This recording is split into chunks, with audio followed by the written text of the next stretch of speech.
Pues lo lógico y normal es que os felicite el año, sobre todo aquellos que no nos hemos visto desde el año pasado, porque los que nos hemos encontrado en estas actividades últimas, pues sí que nos hemos podido saludar. Pero buen año, felicidades para todos vosotros en este día, también por los regalos que habéis recibido de Navidad, ¿no? Yo he recibido, entradas para ver un mago que se ve que hace maravillas. Entonces ya os explicaré luego cómo ha ido y si está bien. También he recibido un colonia, una botella de colonia, ¿eh? Y también una carraca. ¿Sabéis lo que es una carraca? Una carraca, un de esos que hace carraca, ¿verdad que sí? Para los tornillos. Claro, porque antes me costaba mucho con la mano, ya me quedaba. Así que son cosas muy, muy buenas, sí. Así que espero que también vosotros hayáis recibido cosas útiles, ¿eh?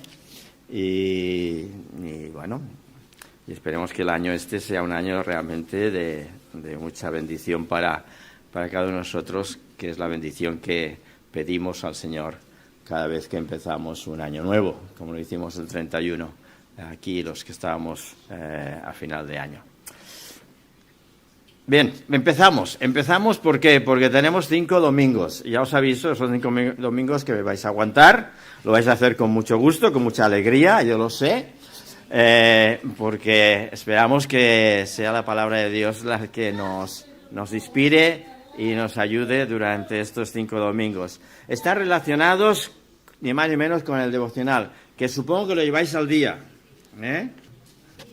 En este caso, mi esposa y yo lo leemos por la noche y leemos el devocional. Hoy toca, el día 7, Josué. Así que espero que lo llevéis al día y que también los que tenéis niños, que de alguna forma, pues también podáis animarles a ellos para hacer el trabajillo que tienen que hacer. El devocional no tiene otro propósito que el hecho de empezar bien el año.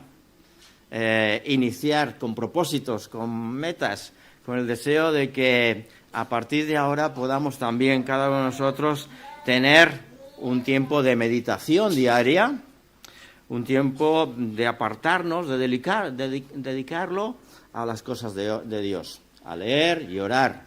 Así que si nos habituamos, si cogemos ese hábito, pues seguramente que va a ser muy bueno para cada uno de nosotros. Este ya es, me parece, es el 15 año que lo estamos llevando a cabo. Llevamos 15 años haciendo esos 40 días primeros del año con un devocional. Y no hay duda que para Sara y para mí, pues es un reto que nos proponemos cada verano, durante los 15 días que hacemos vacaciones en el año. Pues los aprovechamos parte del tiempo, lógicamente, no las 24 horas. Pero parte de esas vacaciones los aprovechamos para preparar este devocional de los 40 días. Y nos es de ayuda, de bendición, de verdad. Deseamos que también lo sea para cada uno de vosotros, si lo hacéis, lógicamente. Y hoy en este año, una vez más, tenemos el devocional, como he dicho, de los niños, que Laia y Xavi han preparado, que también está muy, muy bien hecho. Bien, pues a la hora en verano, entre playa y playa, piscina y piscina, pues pensamos, ¿cuál podría ser el devocional del 2024? Y pensamos, si os habéis fijado, en nombres bíblicos, personas, hombres y mujeres que aparecen en la Biblia, que fueron, en un sentido, intentábamos buscar que fueron llamados, Y para los mensajes, estos 5 mensajes, podía haber escogido a 5 personajes de estos 40 que aparecen para hacer los mensajes. Pero después de pensarlo, de meditar y también de orar, pues he considerado oportuno centrarnos en un personaje. en un personaje que aparece en el libro de Colosenses. Un personaje que para mí es el mejor que tenemos. Es centrarnos en la excelencia, centrarnos en aprender del Maestro, en aprender de Jesucristo, del Señor. Así que vamos a ir tratando estos mensajes con este primer título, el llamamiento de Cristo. Y aunque cada domingo tendremos el llamamiento de Cristo, nos centraremos en un tema concreto. En este caso, en esta mañana, el llamamiento de Cristo. Cristo fue llamado para un propósito, fue llamado para llevar un mensaje, un ministerio. Y en el día de hoy nos centraremos ni más ni menos que en su grandeza, en la grandeza de Cristo. Bien, como el título dice, el llamado, ¿no? ¿Quién es el que llama? ¿Quién es el que nos llama para algún ministerio, algún servicio para Él? ¿Quién nos llama? Sea sencillo o difícil, complicado. El caso es que alguien nos tiene que llamar, alguien tiene que golpear nuestro corazón.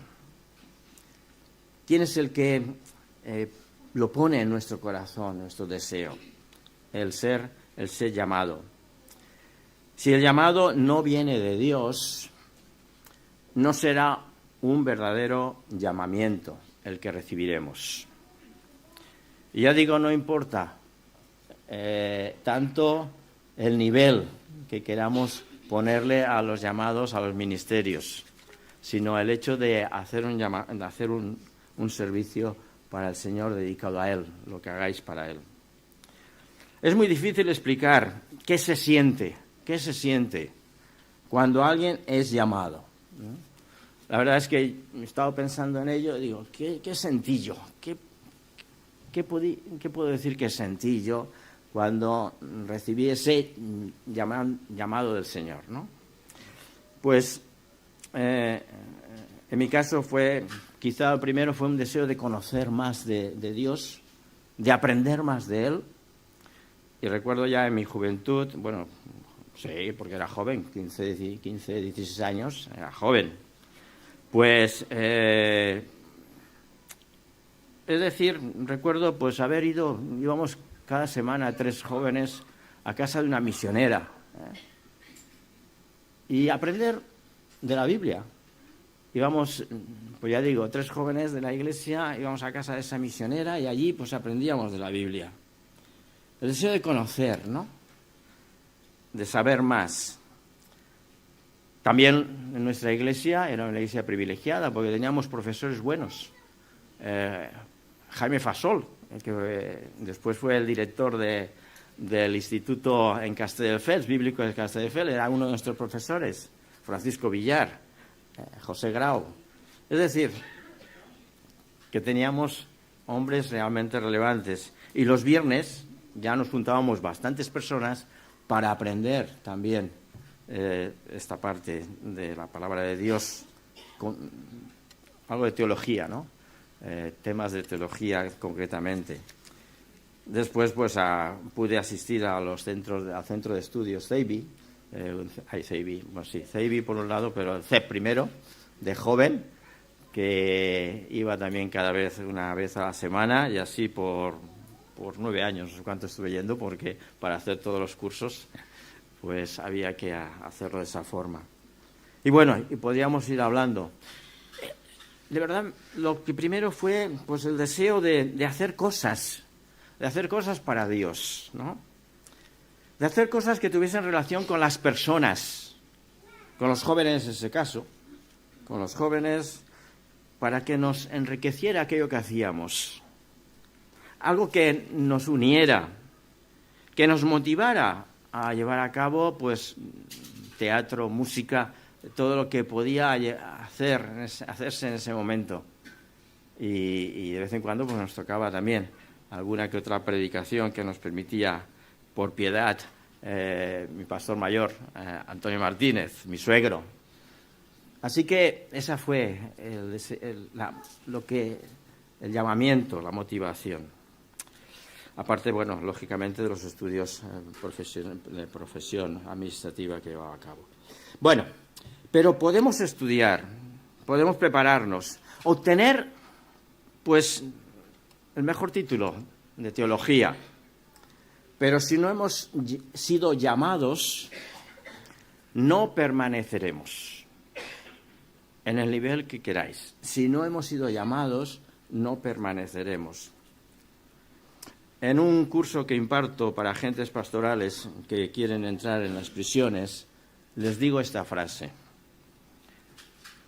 Un llamado sin formación nos limita. De la misma manera que también nos hace una formación sin llamado. Podemos tener la mejor formación, pero si no hay llamado, nos limita enormemente.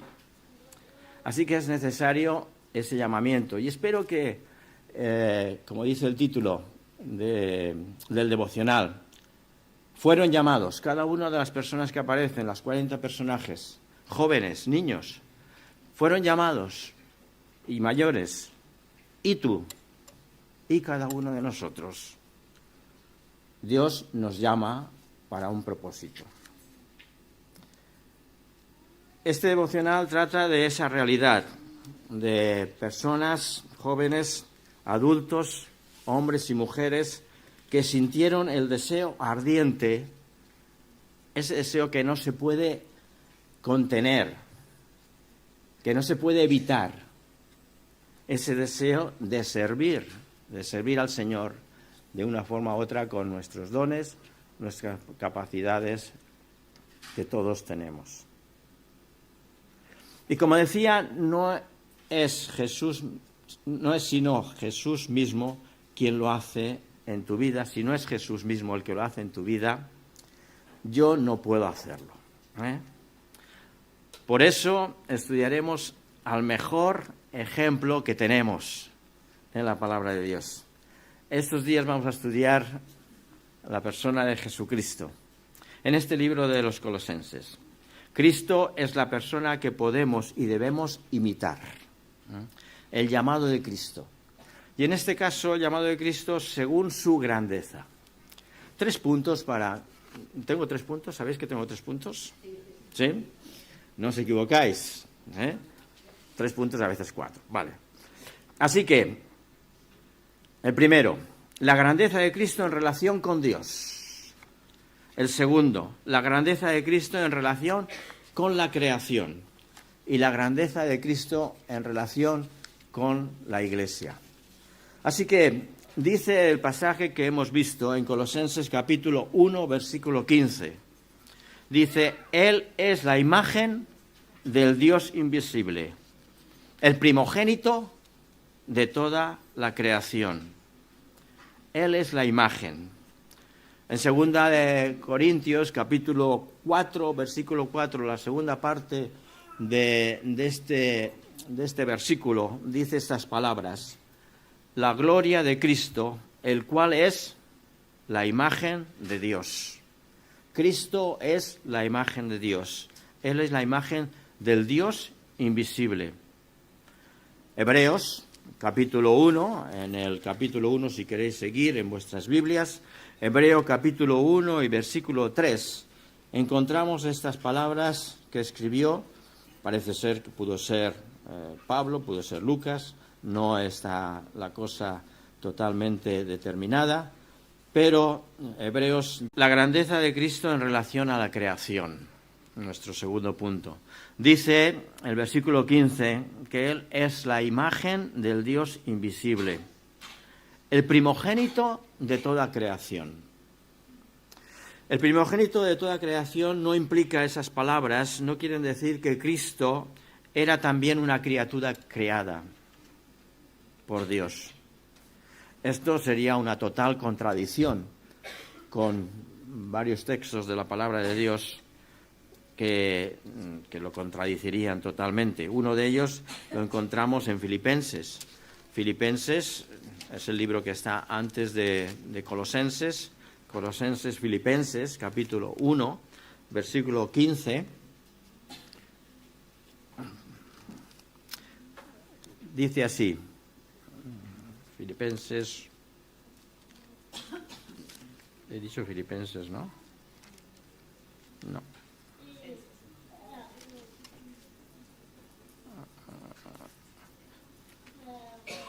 No, Filipenses 2. Filipenses 2, versículo 6.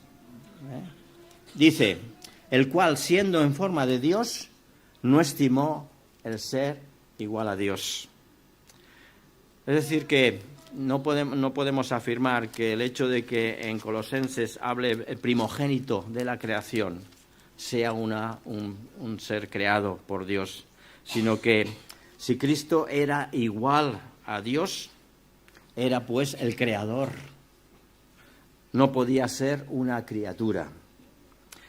En los versículos siguientes de Colosenses que estamos teniendo en cuenta, nos confirma este hecho. El versículo 16 dice, porque en Él fueron creadas, en Cristo Jesús, fueron creadas todas las cosas, las que hay en los cielos y las que hay en la tierra, visibles e invisibles, sean tronos, sean dominios, sean principados, sean potestades. Todo fue creado por medio de Él y para Él. Y Él es antes de todas las cosas, y todas las cosas en Él subsisten.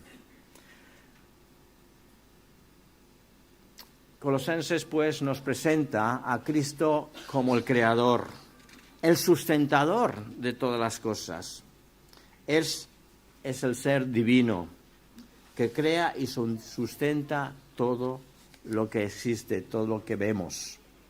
Él lo llena todo por completo.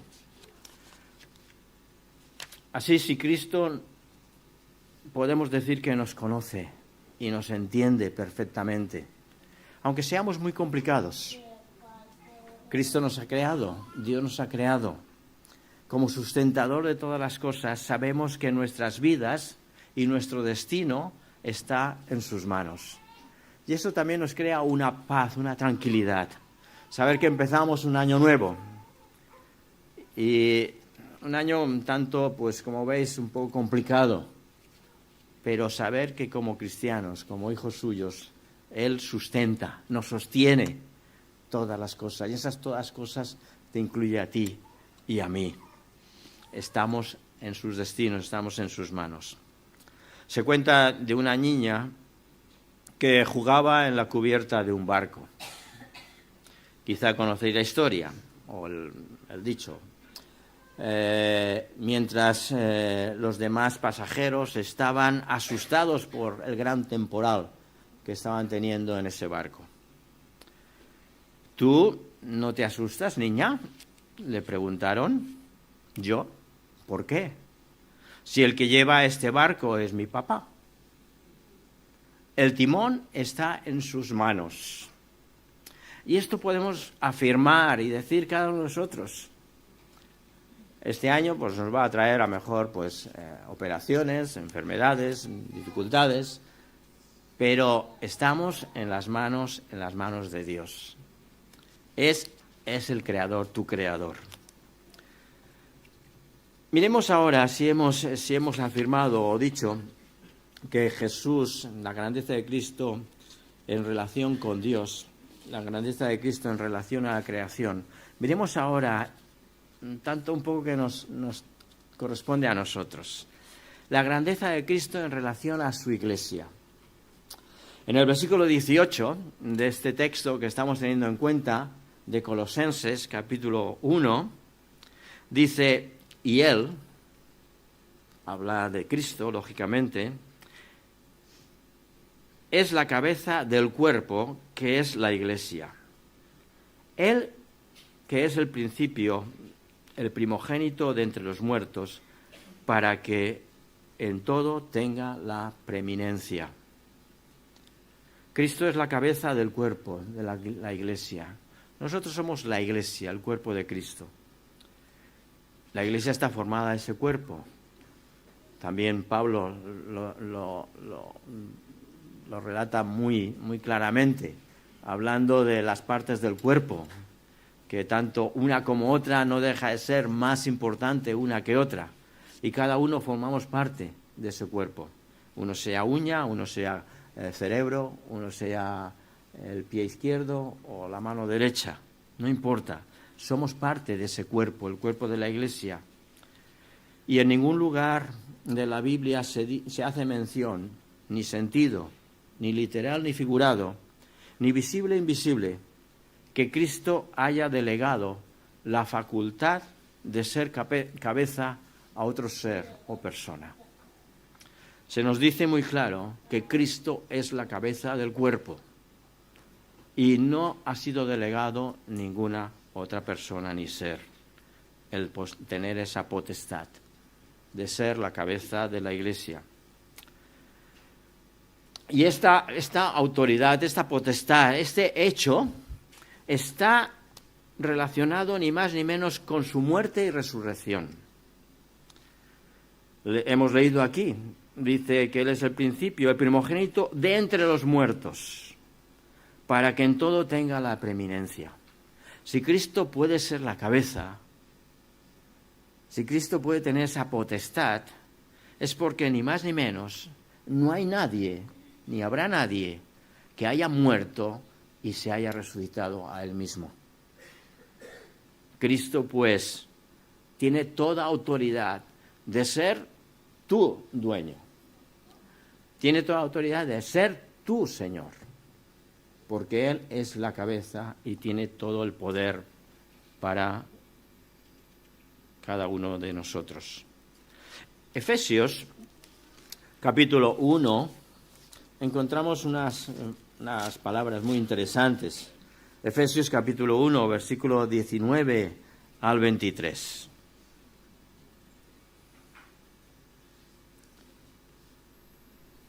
Hablando también de Cristo, dice, ¿cuál la supereminente grandeza de su poder? Ya no se habla de una gran grandeza, sino aquí encuentra una palabra superlativa, supereminente. Bueno, el máximo del máximo del máximo. No puede haber nada más grande. La supereminente grandeza de su poder. Para resucitarse de los muertos hay que tener poder. Dice, para con nosotros los que creemos, según la operación del poder de su fuerza, la cual operó en Cristo, resucitándole de los muertos y sentándole a su diestra en los lugares celestiales. Y lo puso sobre todo principado y autoridad y poder y señorío, y sobre todo nombre que se nombra no solo en este siglo, sino también en el siglo venidero. Y además dice, y sometió todas las cosas bajo sus pies, y lo dio por cabeza sobre todas las cosas a la Iglesia, la cual es su cuerpo, y la plenitud de aquel que todo lo llena en todo. Podemos reconocer, pues, la grandeza de Cristo en todo momento. En este texto, pues, se menciona esa supereminencia. ¿Qué quiere decir esto? Que Él tiene la preferencia, el privilegio, la prerrogativa, la supremacía en todo lo que concierne a la autoridad sobre la Iglesia. Solo Él es el maestro, el rey, el señor, el legislador, el juez. Solo Él, solo Cristo. La dirección de la Iglesia y de los movimientos que podemos ejercer como cuerpo de la Iglesia deben ser como respuesta a las órdenes de la cabeza. Si yo muevo el dedo pequeñito de mi pie derecho, y lo noto, es porque la cabeza le está dando la orden. Si yo puedo hacer cualquier cosa con mis miembros, pues es porque la cabeza le está dando la orden para que lo ejecute. Así que tanto los miembros de una iglesia, nuestra iglesia, cada uno de nosotros, como los dirigentes de la iglesia, que Dios ha permitido, deben estar sujetos a la autoridad y la dirección de la cabeza de Cristo.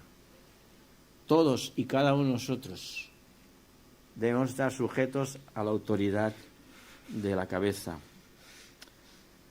Cristo es la cabeza y todas nuestras decisiones deben estar en consonancia con lo que el Espíritu Santo nos dice y lo que aparece y lo que encontramos en su palabra. No podemos desviarnos ni a derecha ni a izquierda. No podemos transgiversar ningún texto bíblico. Debemos estar obedeciendo constantemente la autoridad. En este caso, el Espíritu Santo que está en nosotros, que mora en nosotros, que es Dios, que dirige la Iglesia, Dios Padre, Dios Hijo, Dios Espíritu Santo, tiene el control de nuestra Iglesia. Y qué bueno que podamos pensar así desde primero de años. Desde el día 1 por poner una fecha, que tomamos una decisión. Alguien toma una decisión de no fumar y toma la fecha de no fumar. Y pone una fecha en su calendario y a partir de ese momento pues no lo hace. No beber, no drogarse, no ver pornografía, no adulterar, no fornicar, no violar, no robar. Bueno, ponemos una fecha. Pero es bueno que nosotros también podamos poner una fecha en este calendario que empieza este año. Este año de tomar la decisión de que como Iglesia sea el Espíritu Santo que guíe nuestra Iglesia. Que el Espíritu Santo controle nuestras vidas y todo lo que vayamos a hacer, individuales y colectivas. ¿Para qué? Para dar gloria a Dios, y más y menos, y para tener la posibilidad de ser llamados por Dios, de ser llamados. La cabeza de Cristo nos mueve a ser sus seguidores. Él nos está llamando a seguir su ejemplo y a confiar plenamente en Él. Porque es Cristo, es Dios en nuestras vidas y Él es la cabeza de la Iglesia. El llamamiento de Cristo para cumplir el cometido que tenía que llevar a cabo aquí en esta tierra, lo llevó a término cumpliendo la voluntad del Padre. Si nosotros hemos recibido un llamamiento para este año, pues vamos con la ayuda de Dios, pues la ayuda del Espíritu Santo a cumplirlo.